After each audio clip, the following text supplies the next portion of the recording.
Hey guys, it's Noelle. There's a brand new month right around the corner, June, which means that summer is in full swing, which means it's time to break out your bright and colorful summery colors to work on your next bullet journal spread.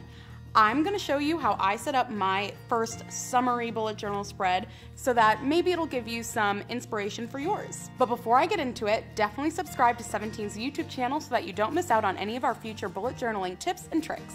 All right, let's go. First things first, the opening spread. I decided to do a fun circular design to put my month inside of. Pro tip, to draw a perfect circle, use a cup that you could just find in your kitchen. I used this to stencil out a circle in pencil, and then using a circle as a guide, I drew out some pretty summery flowers, vines, and leaves.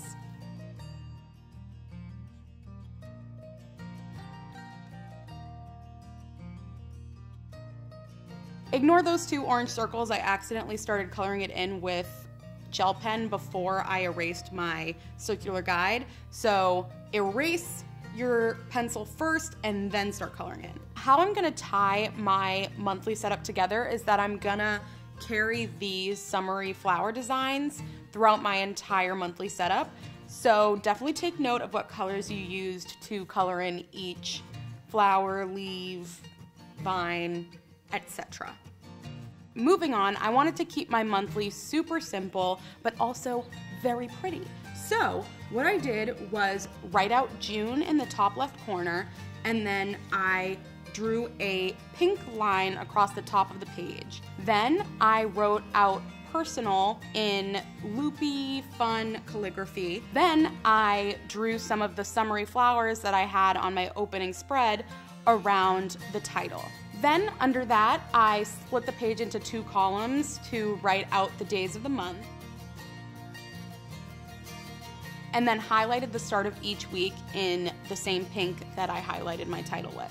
I did this because it really helps you see how your weeks are separated on the page.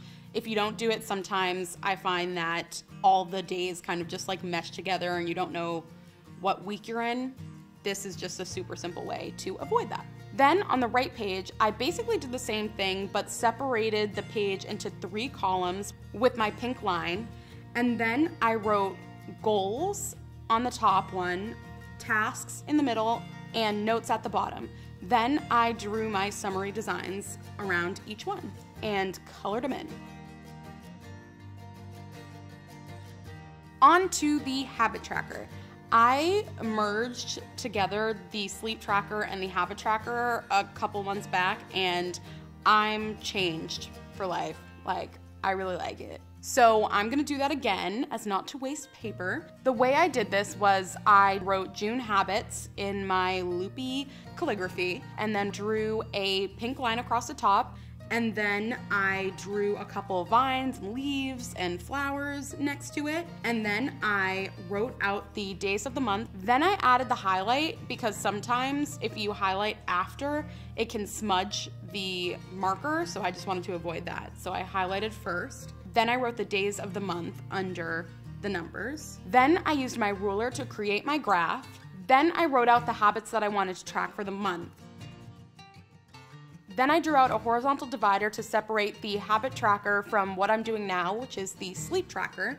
All you have to do is number the amount of hours that you could potentially sleep in the night, starting from 1 and going upwards. And then all I did was write out sleep in my loopy calligraphy to indicate that this is a sleep tracker. Then you can either plot out how many hours you slept in the night throughout the month or do a line graph, however you please. And then I forgot this part, but you should definitely remember to color your leaves in because nobody wants boring, clear leaves. Since it's the summer, I decided to create a new collection that would help me take advantage of the few months of hot, beautiful weather and make the most of my summer. A summer bucket list. I started out by writing out summer bucket list in fun loopy lettering and then drawing out my pink line behind it. And then I drew some of my summery flowers. Obviously, gotta keep that theme going. And then I colored it in. Then I just listed out the things that I want to get done in the summer in varying positions on the page in loopy cursive to keep it looking really pretty and soft. Then to make the page look a little prettier and less bland, I colored in my numbers with the pink marker I've been using throughout my setup this month and drew my summer flowers around each one of the numbers. And I think it looks really pretty. Actually, everything looks really pretty. I'm like really loving this. Then comes our dailies. I decided to keep things super simple so that it's really easy to keep up with throughout the summer weeks when I'm not trying to spend a ton of time bullet journaling. I wrote June 4th through 10th in fun loopy letters because that's the first full week in June. And then I drew my pink line behind it and then did my familiar summer flowers.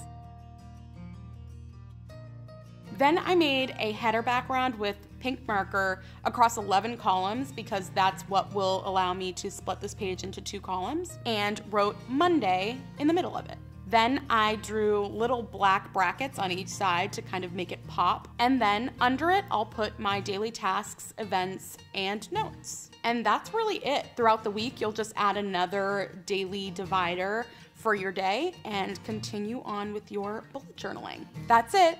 I really loved this spread because even though it's super, super simple, by incorporating all these summery flowers and colors like pink, purple, green, and yellow, and then the loopy kind of faux calligraphy, it really made everything seem fresh, soft, and new. And I really love how it turned out. And I hope that it gives you some much needed inspiration for your next bullet journal setup. Now definitely subscribe to 17's YouTube channel so that you don't miss out on any of our future videos just like this one. Bye!